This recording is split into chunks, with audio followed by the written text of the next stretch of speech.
Assalamualaikum warahmatullahi wabarakatuh. Perkenalkan, nama saya Ardia Safa Ayu Wigati dengan NIM 13122002992. Di sini saya akan membagikan hasil analisis saya tentang kasus tindak pidana perjudian online putusan nomor 234 garing PIT.B garing 2020 garing PN.BGL. Di slide pertama ini ada pendahuluan. Perkembangan teknologi informasi di Indonesia membawa dampak signifikan terhadap pola kejahatan, termasuk munculnya tindak pidana perjudian online.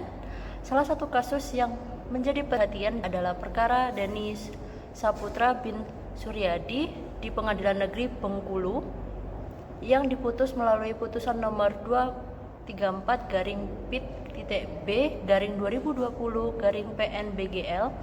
Kasus ini menjadi penting bagi penerapan Undang-Undang Informasi dan Transaksi Elektronik atau UU ITE dalam menindak pelaku perjudian berbasis daring.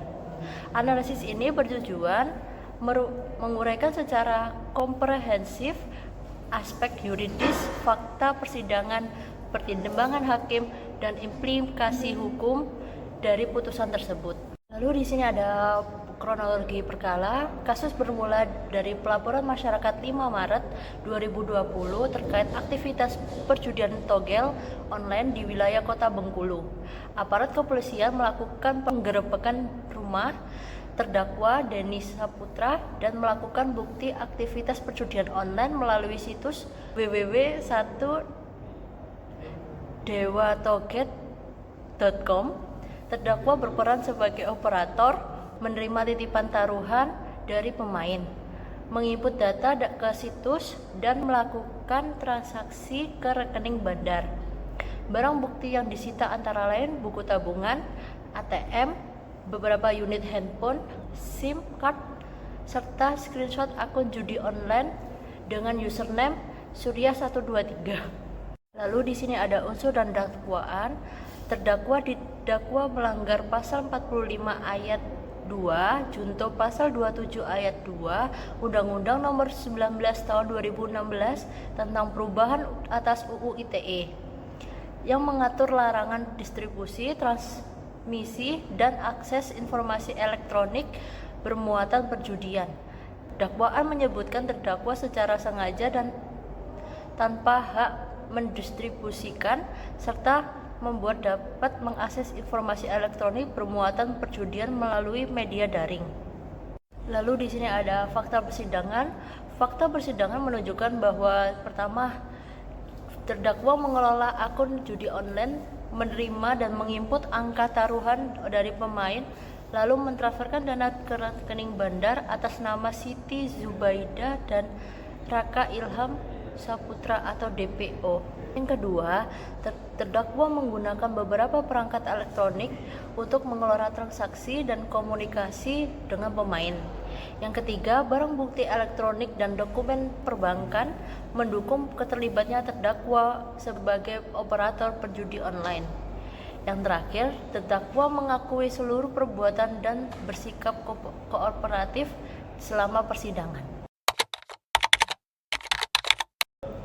Dari pemaparan tadi, saya bisa menyampaikan kesimpulan bahwa analisis yuridisnya itu ada beberapa macam, termasuk pemenuhan unsur tindak pidana, unsur objektif dan subjektif dalam pasal 27 ayat 2 UU ITE terbukti terpenuhi. Secara objektif, terdakwa mendistribusikan dan membuat dapat diaksesnya konten perjudian melalui media elektronik.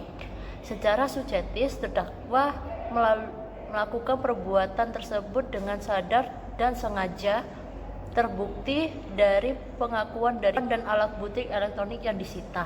Lalu ada pembuktian dan alat bukti. Hakim menerima alat bukti berupa bukti elektronik seperti screenshotan akun judi, riwayat transaksi ke bank dan handphone. Lalu ada keterangan saksi dan keterangan terdakwa sendiri secara terbuka. Lalu ini ada pertimbangan hakim. Hakim mempertimbangkan beberapa faktor. Pertama, memberatkan. Tindak pidana perjudian online berdampak luas secara sosial, berpotensi merusak moral masyarakat dan melibatkan nilai transaksi transaksi yang signifikan. Lalu ada yang meringankan, terdakwa belum pernah dihukum bersikap. Lalu ada yang meringankan itu seperti terdakwa belum pernah dihukum atau bersikap sopan, mengakui kesalahan dan menyesal atas perbuatannya.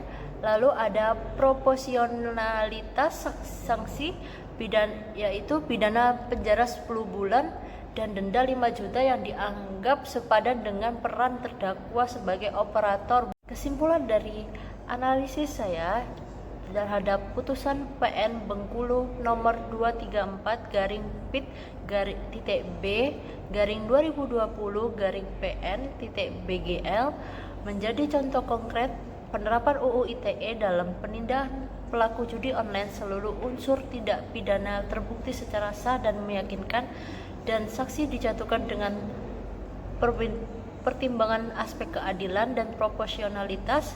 Namun efektivitas pemberantasan penjudi online masih melakukan upaya lebih besar, terutama dalam penindakan bandar utama dan memperkuat sistem penegakan hukum berbasis teknologi.